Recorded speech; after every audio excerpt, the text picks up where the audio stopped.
présenté par Monsieur Dessiès. Oui, merci Monsieur le Président. Je note toutefois, je fais un petit retour en arrière, c'est que tout ce qui vient d'être dit sur la ligne Lyon-Clermont-Ferrand était cohérent avec mon amendement, mais que vous avez néanmoins voté contre cet amendement, ce qui témoigne d'une certaine forme de bipolarité. Bien, on vient maintenant à la 45.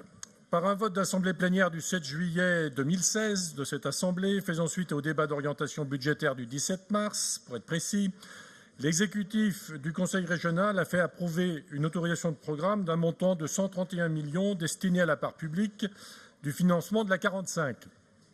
Ce projet, mal engagé, contesté dès le départ pour sa conception, sa rationalité économique et son impact environnemental, a terminé sa course comme on pouvait le prévoir en cul-de-sac, avec son abandon définitif le 17 octobre 2018 par le ministre des Transports, Elisabeth Borne. Je rappelle les chiffres. Le coût total du projet était d'1,2 milliard.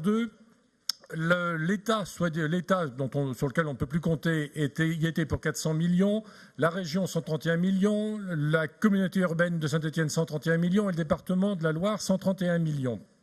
Je rappelle que le coût des infrastructures de péage était de 10 à 20%. Donc l'opérateur privé, lui, il investissait 200 millions pour rendre une autoroute payante. Et voilà. Et en plus, on garantissait ses revenus.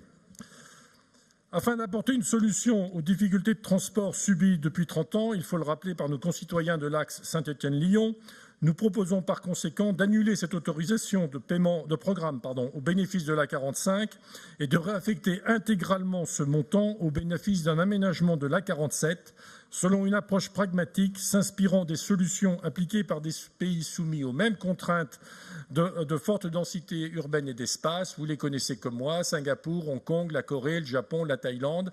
Nous en avons parlé de vive voix dans l'ascenseur. Je vous avais expliqué mon point de vue. Bien, je ne doute pas que vous allez balayer d'un revers de main cet amendement qui va dans le sens de l'intérêt général. Je vous dirais, Monsieur Wauquiez, qu'à ce stade, s'il vous plaît, Laurent Wauquiez, faites tomber ce mur. Mr. Gorbatchev, Mr. Wauquiez, tear down this wall. Monsieur Dessiès,